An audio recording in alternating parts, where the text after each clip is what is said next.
Hey welcome back to our channel. दोस्तों आज की इस वीडियो में आपको बताऊंगा हाउ टू रिस्टार्ट और रिबूट Xiaomi फ़ोन, यानी कि इस फ़ोन को रिबूट कैसे करें। दोस्तों इस फ़ोन को आप दो तीन तरीके से रिबूट कर सकते हैं। नंबर 1, मोबाइल में जो पावर बटन है उसे 2 सेकंड तक दबाए रखिए। पावर बटन दबाने से आपके सामने चारों ऑप्शन आएगा। यहाँ पे रिबूट में जाना है, उसके बाद रिबूट पर टैप करके अपना डिवाइस को रिस्टार्ट कर सकते हैं। नंबर 2, अब उस पावर बटन को 8 सेकंड तक दबाए रखिए।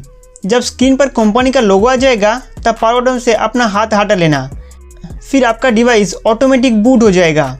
इन दोनों तरीके से आप पावर बटन दबाए फ़ोन को रिबूट या रिस्टार्ट कर सकते हैं। नंबर 3, अब मैं आपको बता देता हूँ बिना पावर बटन दबाए इस फ़ोन को रिस्टार्ट कैसे करना है। इसलिए आपको फ़ोन के सेटिंग्स में जाना होगा। सेटिंग्स को खोलने के बाद आप धीरे धीरे स्क्रॉल करके नीचे आइए। उसके बाद एडिशनल सेटिंग्स में जाना होगा। एडिशनल सेटिंग्स में बहुत सारे ऑप्शन दिख जाएगा। यहाँ पे क्विक बॉल में जाना है।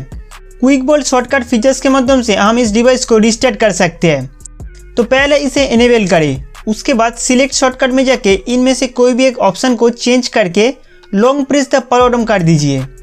इसके बाद आप देख सकते हैं एक शॉर्टकट क्रिएट हो चुका है। इस पर टैप करने से पावर बटन का लोगो आ जाएगा। यहाँ से बिना पावर बटन को इस्तेमाल किए आप रिबूट या स्विच ऑफ कर सकते हैं। तो दोस्तों उम्मीद करता हूँ कि ये वीडियो आपके लिए बहुत हेल्पफुल था। तो हमारी वीडियो देखने के लिए आपको बहुत बहुत शुक्रिया।